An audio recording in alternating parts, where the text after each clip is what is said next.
idle words work against you? Yeah, they do. You may not have known that.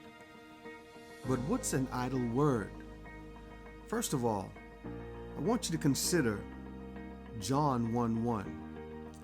In the beginning was the Word, and the Word was with God, and the Word was God. The Word, in the beginning was the Word. And I asked you, what is an idle word? Let's go to the dictionary and figure that out real quickly. Idle, a useless thing, something that is vain, ineffectual, and unfruitful. Let me ask another question before I answer the first initial one. Is anything that God says useless or vain? Is there any word that God would ever utter that is ineffectual? I'll wait for you to answer that question. No. And if in the beginning was the Word, and the Word was God, the Word was with God, then that Word was effectual, productive, and it created within itself, just by itself, everything that we see, taste, experience, and absorb in this world. So are your words idle? Are your words useless, vain, ineffectual, unfruitful? What do you mean, Pastor? I'm glad you asked. I'm looking at the fact that often when things aren't going a particular way, we spit words out of our mouth. Words like, man, this just ain't working out. This is not working out? That's ineffectual. That's unfruitful. Man, I am just frustrated right now. This situation I'm in is really driving me crazy. Another ineffectual, ineffective, useless, vain word that we use quite often. Idle words work against you. You see, the spirit world is controlled by the Word of God. But then you quickly learn that the natural world is to be controlled by man speaking God's words. But why? Because the spoken word of God, it is creative power. Just like in the beginning was the Word, and the Word was with God, and the Word was God, John 1:1. Well, here now in the year 2022, or whatever year you're viewing this presentation, the Word is still effectual. The Word is still useful. The Word is still in effect. So we must remember then that that Word, which is God, is what controls not only the spirit world, the world of heavenly beings that dwell beyond our sight, but it also controls the natural world when man uses the Word of God correctly.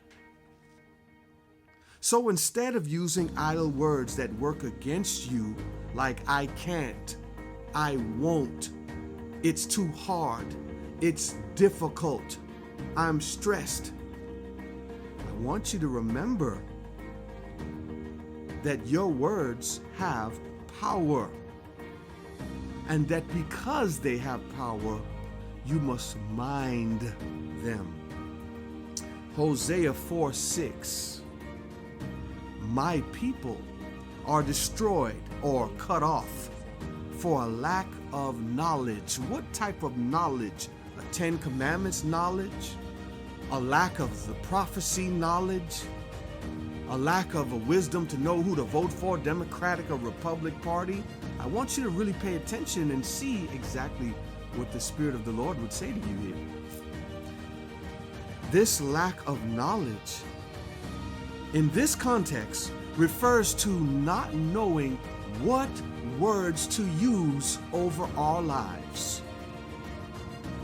I won't because it's too hard. My wife, she just gets on my nerves. Those children are so rebellious. Now you might be thinking, well, I'm just speaking the truth about the situation, right?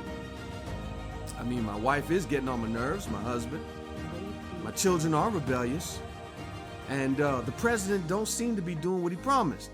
So all of these negative things cause us to spit words out of this mouth that are destroying, that are pulling down, that are diseasing our atmosphere.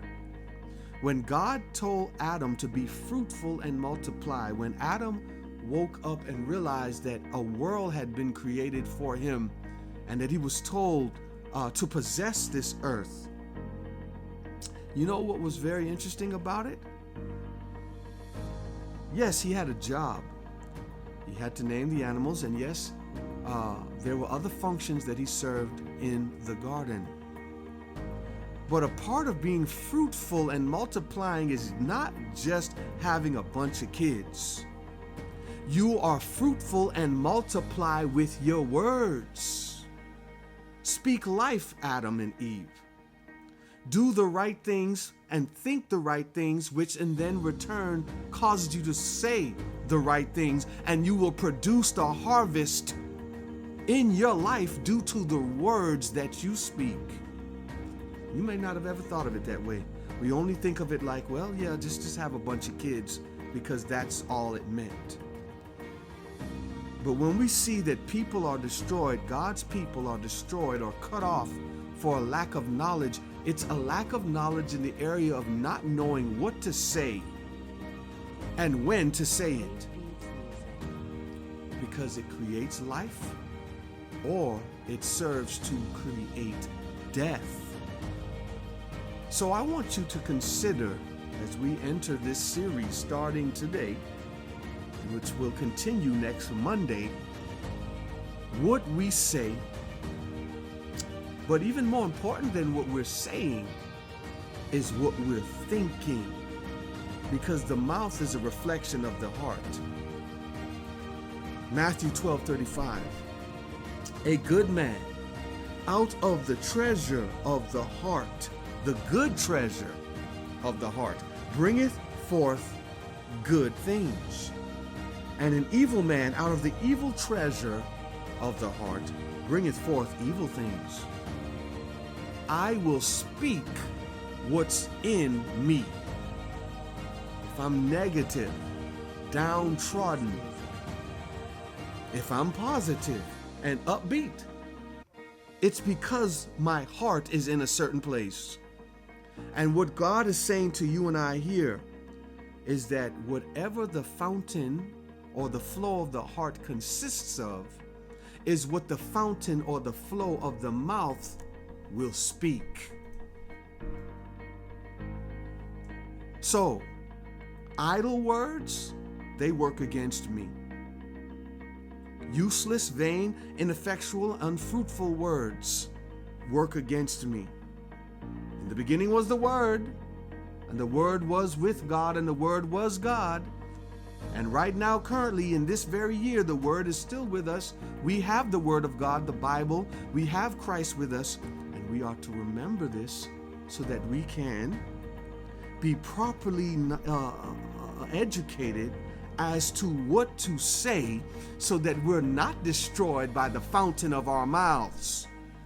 But that comes about as a result of the condition of the heart. This is Andre Battles. See you next week.